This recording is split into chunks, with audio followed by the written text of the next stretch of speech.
Live. नमस्कार साथियों, स्वागत है आप सभी का अंकित इंस्पायर्स इंडिया पर। मैं हूं अंकित अवस्थी। आप हैं मेरे साथ में अंतरराष्ट्रीय घटनाक्रम में जानने के लिए कि हाल ही में प्रधानमंत्री नरेंद्र मोदी जी ने रूस और यूक्रेन जो आपस में एक दूसरे से झगड़ते हुए अब तक अपना 2 साल 3 हफ्ते और 5 दिन का समय बिता चुके हैं, उनसे प्रधानमंत्री नरेंद्र मोदी जी ने हाल ही में बातचीत की तो दोनों ने ही कहा कि सर आप आ जाइए और हमारी लड़ाई सुलझा दीजिए। क्या है ये पूरी कहानी डिटेल में समझेंगे, लेकिन जैसा आप सभी जानते हैं कि 21 मार्च तक के अपडेट ये हैं कि अब तक रूस के लगभग 4,33,000 सैनिक मारे जा चुके हैं। वहीं यूक्रेन की भी संख्या कम नहीं है। दोनों को ही मिलियंस और बिलियंस डॉलर का अभी तक नुकसान हो चुका है। दोनों ही देश अपने अपने स्तर पर किसी प्रकार से इस युद्ध में अपनी बढ़त बनाने का प्रयास कर रहे हैं। युद्ध में बढ़त मिले ना मिले, लेकिन पुतिन ने हाल ही में बढ़त प्राप्त कर ली है, क्योंकि पुतिन 5वीं बार रूस के राष्ट्रपति बन चुके हैं, जिस पर ऑलरेडी हम अपने एक अन्य यूट्यूब चैनल अपनी पाठशाला पर आप लोगों के सामने सेशन कर चुके हैं। जैसे ही वो 5वीं बार रशिया के राष्ट्रपति बनकर आए, आते ही उन्होंने दुनिया को फिर से एक बार परमाणु धमकी दे दी, विश्व युद्ध के लिए धमकी दे दी कि अगर कुछ और दिक्कतें हुई तो फिर मैं वर्ल्ड वॉर की तरफ बढ़ जाऊंगा। इन सारी कवायदों के बीच में प्रधानमंत्री नरेंद्र मोदी जी के द्वारा पुतिन को कांग्रेचुलेट किया गया कि आपको बधाई हो, आप 5वीं बार फिर से रूस के राष्ट्रपति बनकर आ गए हैं। जैसे ही बात हुई, तत्काल प्रभाव से प्रधानमंत्री ने जब मार्च 20 को 3:29 पर ये ट्वीट किया है, बात भी उसी समय के आसपास की होगी। प्रधानमंत्री ने पुतिन से फोन पर जब बात की, उसके तुरंत बाद ही उन्होंने जेलेंस्की से भी सेम डे ही बात कर ली। यानी एक तरह से फोन पर जैसे ही पुतिन से बात हुई है, 3 घंटे के भीतर ही जेलेंस्की से बात हुई। इसका मतलब यह है कि दोनों ही देशों ने प्रधानमंत्री से कुछ खास बात या संदेश दिया होगा वाया चैनल के माध्यम से। अदरवाइज कोई जेलेंस्की तो चुनाव जीतकर आए नहीं थे, जिसके चलते पीएम जेलेंस्की से बात करने लगेंगे। ठीक है ना? तो इसका मतलब यह निकल कर आता है कि प्रधानमंत्री की जेलेंस्की से बात संभवतया किसी जियोपॉलिटिक्स का हिस्सा रही होगी। एनीवे, ये सुर्खी छपती है और सुर्खी में आता है कि Putin and Zelensky invites Modi after election. Modi ji से कहा गया है कि जैसे ही चुनाव खत्म हो जाएं, उसके बाद में आप यहां पर आइएगा। चुनाव खत्म हो जाए उसके बाद आइएगा, इसका मतलब थोड़ा सा सारगर्भित तरीके से निकाला जाए तो क्या ये लोग ये मान रहे हैं क्या कि वापस से मोदी सरकार ही रिपीट करने वाली है? ये हेडलाइंस को अगर आप ध्यान से पढ़ें तो इसमें एक चीज निकल कर आ रही है, Putin within 1 hour PM Modi invited by PM Zelensky post election visit. Results क्या होंगे? क्या इसका मतलब यह हुआ कि मोदी अगर चुनाव हारते भी हैं तो ये दोनों देश उन्हें बुलाएंगे? सुर्खियां कुछ इसी प्रकार से हैं कि पुतिन और जेलेंस्की ने प्रधानमंत्री नरेंद्र मोदी को बुलाया है कि जैसे ही इलेक्शन पूरे हो आप यहां पर आइएगा। खैर एनीवे, उनका नजरिया जैसा भी हो देश का, उन्होंने फिलहाल तो पीएम से बात की है और पीएम से बात करके उन्होंने भविष्य के पीएम को संभवतः इनवाइट किया हुआ, चाहे फिर वो मोदी जी हो या कोई और हो। फिलहाल के लिए मुद्दा यह है कि पुतिन और जेलेंस्की ने प्रधानमंत्री को इनवाइट किया है।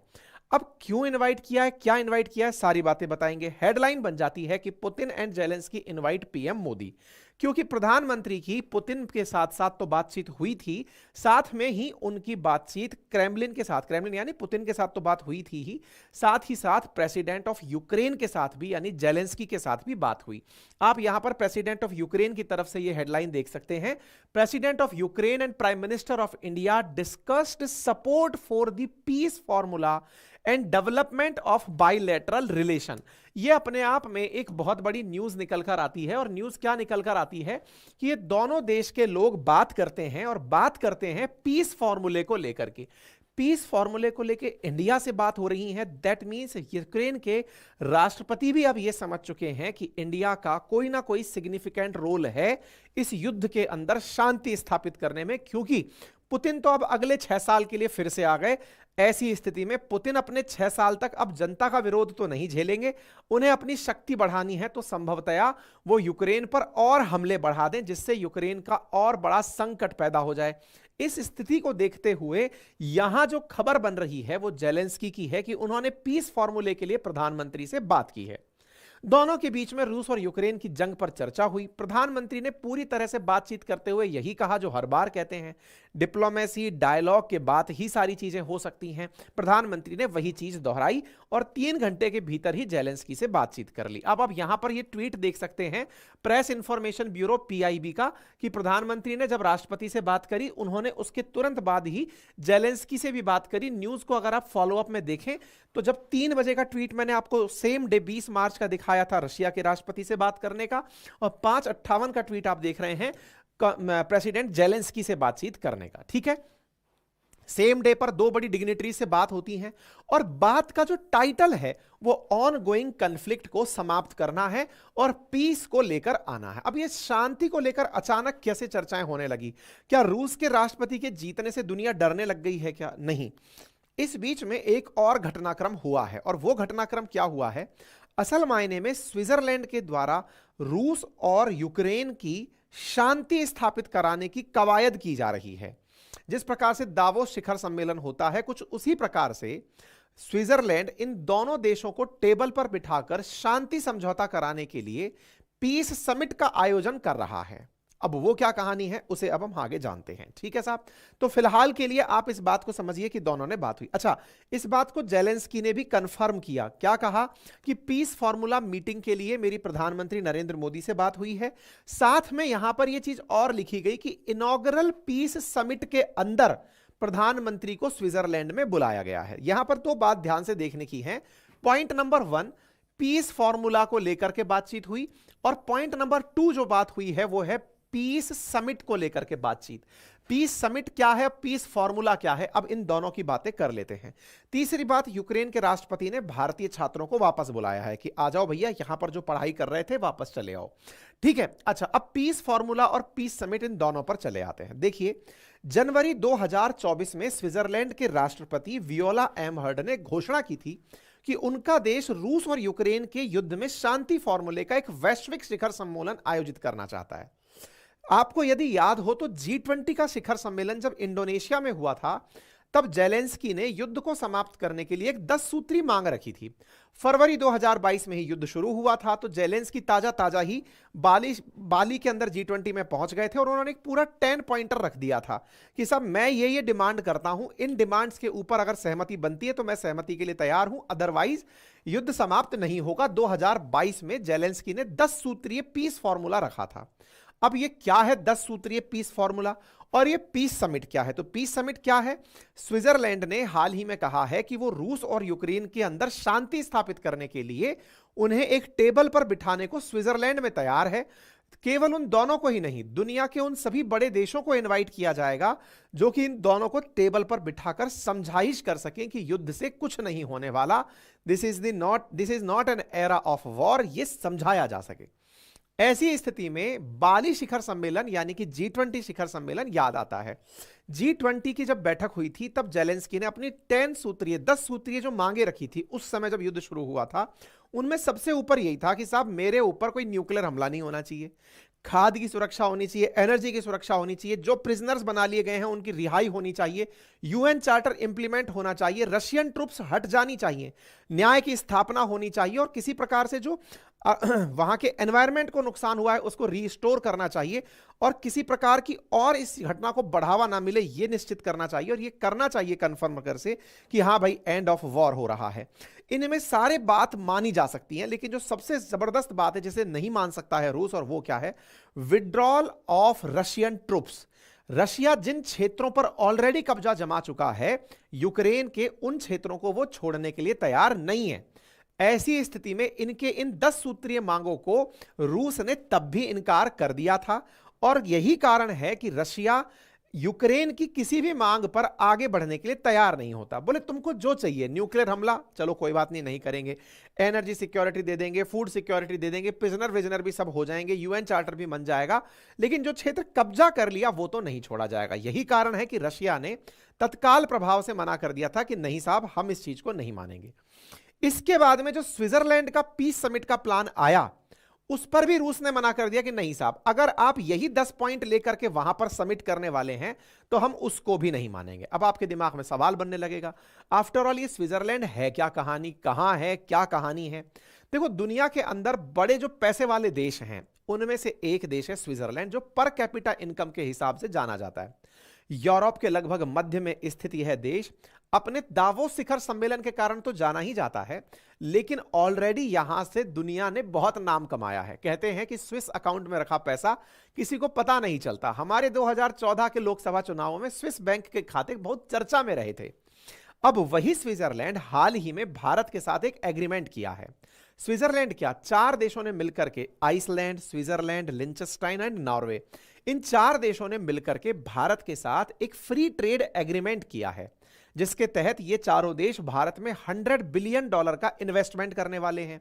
इन चारों देशों के इन्वेस्टमेंट में स्विट्जरलैंड को सबसे ज्यादा फायदा होने वाला है। इसलिए स्विट्जरलैंड चाहता है कि भारत इस समिट के अंदर आकर के अपनी जो जियोपॉलिटिकल साख है उसका प्रभाव रूस पर उपयोग करे और शांति समझौते की तरफ लेकर जाए। यही कारण है कि स्विट्जरलैंड के विदेश मंत्री आए दिन दुनिया भर के चक्कर लगा रहे हैं, यूक्रेन को टेबल पर बिठाने का प्रयास कर रहे हैं, और सब तरफ से स्विट्जरलैंड के राष्ट्रपति प्रयास कर रहे हैं कि कैसे ना कैसे करके रूस को इस टेबल पर लेकर आया जाए जब दुनिया का पीस समिट हो रहा हो रशिया यूक्रेन के संघर्ष को खत्म कराने के लिए। ठीक है ना। तो स्विट्जरलैंड के राष्ट्रपति इन दिनों दर्जनों भर देशों के साथ चर्चा कर रहे हैं, जिनमें चाइना भी शामिल है, जिनमें इंडिया भी शामिल है, जिनमें रशिया भी शामिल है। सबसे ये चर्चा कर रहे हैं, लेकिन रूस को लेकर मामला डाउटफुल है। लेकिन यह माना जा रहा है कि यदि चाइना और इंडिया जैसे देश चले आते हैं तो रूस के ये परम मित्र राष्ट्र हैं। तो रूस के परम मित्र राष्ट्र अगर इस मीटिंग में चले आते हैं तो भी यह एक अपने आप में सक्सेसफुल समिट मानी जाएगी। हालांकि रूस इसमें आने से इनकार कर रहा है, क्योंकि रूस आ गया तो हो सकता है कि ऑन टेबल बखेड़ा खड़ा हो जाए, दोनों एक दूसरे के साथ मार गुजाई कर दें। ऐसी स्थिति में रूस तो भले ही इनकार करे, लेकिन दुनिया टेबल पर आकर के अगर कोई जनरल कंसेंसस क्रिएट करे जिसको रूस के ऊपर लागू करने का कहा जाए कि भाई मान जाओ, इनको मतलब मारा पीटी मत करो, तो संभव है इस तरह की स्थितियां क्रिएट हों। माना जा रहा है कि चाइना और स्विट्जरलैंड मिलकर के रशिया को इस पीस समिट में बुलाने का प्रयास करेंगे। हालांकि रूस साफ कह रहा है कि मैं स्विट्जरलैंड पीस टॉक के अंदर अगर बुलाया भी गया तो मैं नहीं आऊंगा। लेकिन भारत के अंदर स्विट्जरलैंड के विदेश मंत्री आए और यहां आकर के भारत के विदेश मंत्री को पीस समिट में आने का न्योता दिया। मेरे प्यारे साथियों, यहां पर ये जो इग्जोनिस काइसिस करके जो इनके विदेश मंत्री हैं, ये केवल भारत ही नहीं, दुनिया के बहुत सारे देशों में वर्तमान में यात्रा कर चुके हैं। दुनिया के बहुत सारे देशों में इनके द्वारा, चाहे कोरिया रहा हो, चाहे चाइना रहा हो, चाहे बांग्लादेश रहा हो, दुनिया भर के बहुत सारे देशों में ये जाकर के वहां को, उन लोगों को स्विट्जरलैंड के लिए इनवाइट कर रहे हैं कि आप सभी लोगों को आना है जब हम पीस समिट का आयोजन करें। और देखिए, दुनिया में जो लोग मध्यस्थ बनते हैं, जब कोई दो देशों का दुश्मनी मिटाए, संघर्ष समाप्त करवाए, तो उसकी वैल्यू बहुत हो जाती है। हाल ही के दिनों में कतर के जो हाल आपने देखे, कतर सुर्खियों में रहा जब अफगानिस्तान और अमेरिका के बीच दोस्ती कराया। कतर सुर्खियों में रहा जब हमास और इजराइल को टेबल पर बिताया। ऐसी ही स्थिति अब स्विट्जरलैंड चाहता है रशिया यूक्रेन के लिए। यही कारण है कि ये अपने खर्चे से दुनिया भर की यात्राएं कर रहे हैं कि सब लोगों को मैं इकट्ठा करूंगा और चर्चा केवल इसी मुद्दे पर होगी कि रशिया यूक्रेन में शांति कैसे स्थापित करवा दी जाए। ठीक है। तो इंडिया ने हाल ही में जो स्विट्जरलैंड से डील की है, जिसे EFTA टेपा एग्रीमेंट के नाम से जाना जा रहा है, यूरोपियन फ्री ट्रेड एसोसिएशन के साथ जो डील की है, जिसके तहत हमने एक सेशन किया था कि भारत में अब स्विस वॉच सस्ती मिलने लगेंगी, वहीं से ही स्विट्जरलैंड भारत पर बनाने का अपना महत्व प्रयास कर रहा है कि सर अब तो अपन दोस्त हो गए हैं, फ्री ट्रेड एग्रीमेंट जैसी बातें होने लग गई हैं, तो आइए और टेबल पर बैठ करके इन लोगों के बीच में शांति स्थापित करवाइए। अब बड़ा सवाल यह बनता है कि क्या वाकई में भारत ऐसा कर सकता है? क्या भारत इन दोनों के बीच में शांति समझौता कराने की स्थिति में है? आइए इस बारे में भी डिटेल से बताएंगे, लेकिन एक अपडेट जान लीजिए। और अपडेट यह है कि रूस ने ना, जैसे ही पुतिन राष्ट्रपति चुनाव जीतकर आए हैं, पुतिन ने फ्रांसीसियों को धमकाना शुरू कर दिया है। क्यों? क्योंकि फ्रांसीसी इमानुएल मैक्रोन बड़े ही पलटू किस्म के नेता हो रखे हैं। पहले तो वो बढ़ चढ़ करके भाषण देंगे, जब वो दबने लगते हैं तब वो वापस से बैकफुट पर चले जाते हैं। फ्रांस ने हाल ही में अपने आप को अमेरिका से अलग दिखाने का कि नहीं साहब, मेरी भी वैल्यू है, मैं भी तो एक बहुत संपन्न राष्ट्र हूं, इस चक्कर में उन्होंने काफी सारे एक्शंस लिए हैं। यूक्रेन में भी वो अपना अलग स्टैंड रखते हैं। स्टैंड रखते रखते उन्होंने यूक्रेन में कुछ फ्रांसीसी सैनिकों को युद्ध में भेज दिया। लेकिन ऑन पेपर नहीं भेजा कि साहब फ्रांसीसी जाएंगे और युद्ध करेंगे। दिखने में सभी गोरी चमड़ी के हैं तो पता तो चलता नहीं है कि कौन फ्रांसीसी है और कौन यूक्रेनियन है। लेकिन रूस की खुफिया एजेंसी मजाक है क्या? पुतिन तो खुद खुफिया एजेंसी के सिरमौर रहे हुए हैं। उन्हें यह पता चल गया कि यहां पर अभी यूक्रेन में लगभग 13,000 लोग ऐसे हैं जो दाएं बाएं से चलकर यूक्रेन में आकर युद्ध लड़ने आए हुए हैं। उनमें से 360 फ्रांसीसी सैनिक हैं। ऐसी स्थिति में हाल ही में रूस ने आज ही के दिन फ्रांसीसी सैनिकों को धमकाते हुए कहा है कि हम एक एक फ्रांसीसी सैनिक को मार देंगे जो यूक्रेन में आकर के युद्ध करने आएगा। अब ऐसी स्थिति में एक आंकड़ा और रिवील कर देते हैं जिससे संभवतः फ्रांस में इमानुएल मैक्रोन का विरोध हो जाए, क्योंकि फ्रांस इस बात को हो सकता है ना बताना चाहता हो अपने लोगों को कि अब तक 147 फ्रांसीसियों को यूक्रेन में रूस मार चुका है और जो भी प्रेजेंट है उन सबको इस युद्ध के अंदर मार देगा। ऐसी स्थितियां जब बनती हैं तो अंतरराष्ट्रीय स्तर पर यह बात पता चलती है कि यह युद्ध केवल यूक्रेन की सेना नहीं लड़ रही है। नाटो फोर्सेस ने हो सकता है कि डायरेक्टली इस युद्ध में पार्टिसिपेट ना किया हो, लेकिन नाटो फोर्सेस गुप्त रूप से अपने सैनिक और साजो सामान को इस युद्ध में भेज रही है। पुतिन का निरंतर प्रयास यह है कि वो दुनिया को यह दिखा सके कि इस युद्ध में अकेला यूक्रेन से हमारी फाइट नहीं हो रही है, पूरा वेस्टर्न वर्ल्ड एक तरफ बैठा है। 2 साल से ऊपर हो चुका है और वो पुतिन का बाल भी बांका नहीं कर पाए हैं। पुतिन इस बात को दुनिया में अब इस प्रकार से दिखाना चाहते हैं जिसकी वजह से दुनिया को लगने लगे कि पुतिन और रूस दुनिया की एक ऐसी ताकत है जो वेस्टर्न वर्ल्ड को एक तरफ से ही हराकर बैठी हुई है। ठीक है साहब। हालांकि 2015 में एक अमेरिका के बहुत ही जबरदस्त व्यक्ति हैं जिनका नाम है जॉन मेजनहेमर। उन्होंने 8 साल पहले इस बात की चेतावनी दे दी थी कि यूक्रेन यदि नाटो कंट्रीज या रूस के साथ जाने का प्रयास करे, नाटो कंट्रीज या अमेरिका के साथ जाने का प्रयास करेगा तो उसे उसकी भारी कीमत चुकानी होगी। 8 साल पहले का यह वीडियो आजकल सोशल मीडिया पर गजब वायरल हो रहा है कि एक पॉलिटिकल साइंस के एक विचारक के द्वारा, एक प्रोफेसर के द्वारा 8 साल पहले बता दिया गया था कि यूक्रेन बर्बाद होगा यदि यह चाहत रखेगा कि मुझे अमेरिका की तरफ जाना है। यूक्रेन की भलाई केवल इसमें है कि वो न्यूट्रल बन के चुपचाप काम करता रहे। खैर कोई बात नहीं। पुतिन चुनाव जीतने के बाद अपनी जश्नबाजी में आतिशबाजी कर रहे हैं और उसी आतिशबाजी में उनके द्वारा मिसाइल के गोले चलाए जा रहे हैं जिनका एविडेंस इन दिनों आपको तस्वीरों में दिखाई दे रहा है। कहने का कुल मिलाकर अर्थ यह है कि पुतिन अपनी जीत के जश्न को अब और बेहतर तरीके से मनाएंगे। अगले 6 साल तक के लिए राष्ट्रपति हैं तो निश्चित ही कुछ तो करके दिखाएंगे। भारत और पुतिन की दोस्ती की चर्चा इन दिनों बहुत हो रही है और ऐसा क्यों है?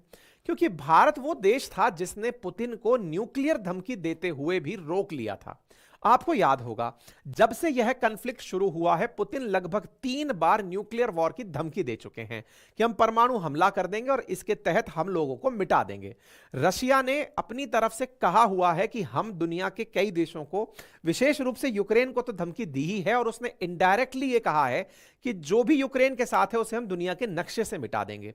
जब पुतिन ने आज से लगभग 1.5 साल पहले यह धमकी दी थी, प्रधानमंत्री नरेंद्र मोदी जो बायलैटरल टॉक के लिए पुतिन से मिलने जाने वाले थे, उन्होंने अपनी यात्रा कैंसिल कर दी थी कि नहीं, हम परमाणु हमले के समर्थक नहीं हैं और उन्होंने साफ साफ कहा कि यूक्रेन पर परमाणु हमला नहीं होना चाहिए। यह बात आप और हम कहें तो संभवतया इस बात की इतनी वैलिडिटी नहीं होती, लेकिन हाल ही में अमेरिका के एक अखबार, प्रमुख अखबार CNN के अंदर एक रिपोर्ट छपी है। उस रिपोर्ट में कहा गया है कि जब 2022 में यूक्रेन के हमले पर पुतिन के बहुत सारे सैनिक मारे गए थे, उस समय पर अमेरिका ने जो एडवाइजरी जारी की थी कि पुतिन किसी भी समय बम चला सकते हैं, बड़ी मात्रा के अंदर अमेरिका ने दवाएं खरीद ली थी इस डर के मारे कि पुतिन अमेरिका पर हमला कर सकते हैं, वो एकदम सही बात थी। क्योंकि बाइडेन ने उस समय जब यह कहा था कि हम यह मजाक नहीं मान रहे कि पुतिन मजाक कर रहे हैं, अगर पुतिन कह रहे हैं कि मैं न्यूक्लियर हमला करूंगा तो करूंगा, यानी 2022 में ऐसे बादल बन गए थे कि पुतिन यूक्रेन पर ही नहीं अमेरिका पर परमाणु हमला करने वाले थे। ऐसी खतरनाक स्थितियां बन गई थी। यह जानकारी हाल ही में CNN के अंदर छप कर आई है। अब ऐसा हुआ क्यों था? ऐसी क्या परिस्थिति बनी थी? असल मायने में जब रशिया यूक्रेन वॉर चल रहा था, 6-7 महीने बीत चुके थे, रशिया ने 24 घंटे के अंदर अंदर ही अपने 500 सैनिक, 1 एयरक्राफ्ट और 3 हेलीकॉप्टर खो दिए थे।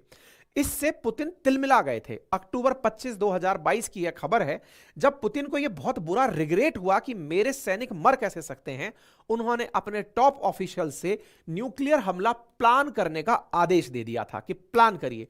चूंकि अमेरिका की खुफिया एजेंसीज भी रूस में घुसकर बैठी हुई हैं, यह खबर रातों रात अमेरिका को पता चली कि अब कुछ भी हो सकता है। अमेरिका ने पूरे प्रयास करने की कोशिशें की कि इन्हें कैसे रोका जाए, डी एस्केलेशन कैसे किया जाए, क्योंकि हिरोशिमा नागासाकी के बाद न्यूक्लियर हमला अगर यह होता तो दुनिया में दूसरा न्यूक्लियर हमला होता और इसकी विभीषिका की कोई कल्पना नहीं की जा सकती। यही वो दौर था जिस समय प्रधानमंत्री नरेंद्र मोदी पुतिन से मिलने जाने वाले थे बाइलेटरल टॉक्स के लिए, क्योंकि भारत और रूस हर साल ऐसी वार्ता करते हैं जिसमें पुतिन एक बार इंडिया आते हैं और इंडिया वाले रूस जाते हैं। यह खबर जब पता चली तो अमेरिका ने सारे सहयोगी देशों को फोन किया कि किसी भी समय न्यूक्लियर हमला हो सकता है, संभव हो तो रूस को रोका जाए, और उस कॉल में भारत और चाइना को कॉल किया गया।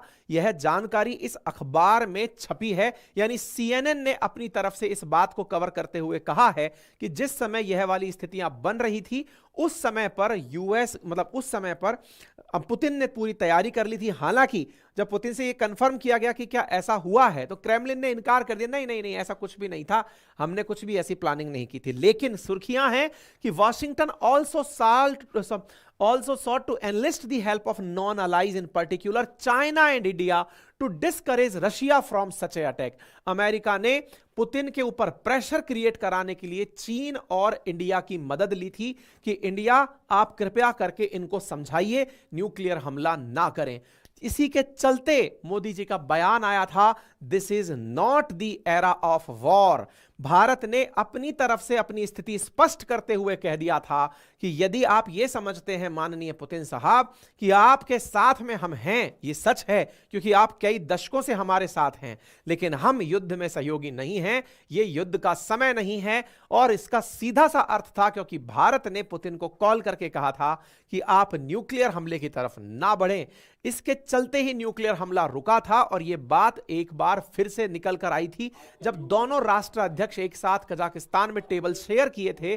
तब प्रधानमंत्री ने अपनी बात बोलते हुए कहा था कि आप और हम लगभग एक ही साथ कैरियर बनाना शुरू किए थे राजनीति में। इनको भी राजनीति में 22 से अधिक साल हो गए और इनको भी, तो बोले लगभग अपन लोग साथ साथ ही शुरू किए थे और दोनों ही इस बात को समझते हैं कि देश की भलाई किसमें है। ऐसी स्थिति में हमारे विचार भारत और रूस को लेकर एक साथ बहुत सकारात्मक हैं, लेकिन this is not the era of war. और इस बात को पुतिन ने भी प्रेज किया कि इंडिया अपनी इंडिपेंडेंट फॉरेन पॉलिसी रखता है और वो किसी भी प्रकार के जो पश्चिमी देशों के वेस्ट के जो गेम्स हैं खेलने के, उनमें नहीं फंसता है। यही कारण है कि आज भारत की साख जेलेंस्की के दिमाग में भी बनी हुई है कि भारत ने जेलेंस्की को उस समय आश्वस्त किया कि चिंता मत करो, परमाणु हमले से तुमको नहीं मिटवाएंगे। यही कारण है कि यूक्रेन भारत से इस विषय पर सहायता चाहता है और यही सुर्खी बनती है कि यूक्रेनियन में सी के way out of the war during talk in Delhi कि सर हम आके आपसे बातचीत करना चाहते हैं। चर्चा है कि यूक्रेन के विदेश मंत्री किसी भी समय भारत आ सकते हैं। जब से युद्ध शुरू हुआ है तब से इनके विदेश मंत्री भारत नहीं आए हैं, लेकिन दिमित्री कुलेबा की चर्चा है, ये वही हैं जो भारत पर कई बार तल्ख टिप्पणियां कर चुके हैं कि भारत के लोगों के दिए पैसे से यूक्रेनियन खून बहा रहे हैं। कई बार इन्होंने ऐसी टिप्पणियां की हैं, लेकिन इनके हाल ही में भारत आगमन की सूचनाएं हैं कि ये कभी भी आ सकते हैं। इसका मतलब यह है कि दुनिया के देश पुतिन के दोबारा राष्ट्रपति बनते ही भारत के महत्व को और ज्यादा अच्छे से महसूस कर रहे हैं। देखना होगा भारत इस विषय पर किस तरह से अपना स्टैंड रखता है। आने वाले समय में जियोपॉलिटिक्स में और भी बड़े सारे अपडेट आएंगे। फिलहाल के लिए अपडेट इतना ही है। जानकारी पसंद आई हो तो साथियों से साझा करें और इस पैमाने को हिला दें। यानी कि यदि आप मेरे लिसनर्स हैं और आपने मेरा चैनल सब्सक्राइब नहीं किया हुआ है तो इसे सब्सक्राइब कर लें। 0.19 सेकंड लगता है सब्सक्राइब करने में और वहीं पर एक बेल आइकन दिया हुआ है उसे दबाने में। अगर बेल आइकन दबा देते हैं तो आपके पास इंफॉर्मेशन भी पहुंचती है हमारे लाइव होने की। जो लोग ऑलरेडी सब्सक्राइब किए हुए हैं, जिनको ऑलरेडी हमारा चैनल मिला हुआ है, वो कृपया करके अपने अन्य साथियों से इसे साझा करें और अपने कमेंट्स और अपना लाइक चैनल पर जरूर छोड़ें। ये सूचना जनहित में जारी थी। इसके साथ साथ कुछ सूचनाएं विद्यार्थियों के लिए। जो विद्यार्थी मेरे साथ तैयारी करना चाहते हैं, अपना जीएस फाउंडेशन मजबूत करना चाहते हैं, हम सामान्यतया हर महीने अपने कोर्सेज को ओपन करते हैं एडमिशंस के लिए। लास्ट टाइम 16 फरवरी जब अपनी पाठशाला का 1 साल पूरा हुआ था, उस समय हमने अपने कोर्स ओपन किए थे एडमिशंस के लिए। उसके बाद से एडमिशंस क्लोज थे। अब होली के अवसर पर मैं अपने रुद्र जीएस फाउंडेशन बैच में, जिसमें मेरे द्वारा आप लोगों को history, geography, polity, economy complete पढ़ाई जाती है, उसमें एडमिशंस ओपन कर रहा हूं। यहां आपको 2100 रुपीज में कंप्लीट जीएस, जिसमें हिस्ट्री, ज्योग्राफी, पॉलिटी, इकोनॉमी बिल्कुल बेहतरीन अंदाज में पढ़ने का मौका मिलता है। बाईलैंग्वेज कंटेंट है, रिकॉर्डेड प्लस लाइव दोनों प्रकार की क्लासेस उपलब्ध रहती हैं। जो पढ़ाया गया है उसका पीडीएफ आपको मिलता है। रेगुलर इंटरवल पर आप लोगों के साथ में बातचीत, लाइव कमेंट का ऑप्शन मिलता है। इस प्रकार से आप इस सेशन को जाकर आज ही एक्सेस करें। यह अवसर केवल होली तक उपलब्ध है। इसके बाद ये कीमतें वापस से 3000 हो जाएंगी। उम्मीद है कि आप जाकर के इसे अवश्य लेंगे। इसके साथ साथ ही प्रक्रिया समझ लें। हमने अपनी पाठशाला एप्लीकेशन का लिंक कमेंट बॉक्स में पिन कर दिया है, जहां पर आप जाकर अपनी पाठशाला को डाउनलोड करेंगे। अपने रजिस्टर्ड मोबाइल नंबर को, जिस नंबर से रजिस्टर करना चाहते हैं, जिस पर व्हाट्सएप चालू है, उसे यहां डालेंगे। आपको व्हाट्सएप पर हमारे द्वारा एक मैसेज भेजा जाएगा जिसमें पेमेंट लिंक होगा। उस पर आप अपना पेमेंट प्रोसीड करें और पेमेंट के साथ ही अपने कोर्स को पढ़ना शुरू कर दें। फिलहाल के लिए इतना ही। अपना ख्याल रखें। बहुत बहुत धन्यवाद।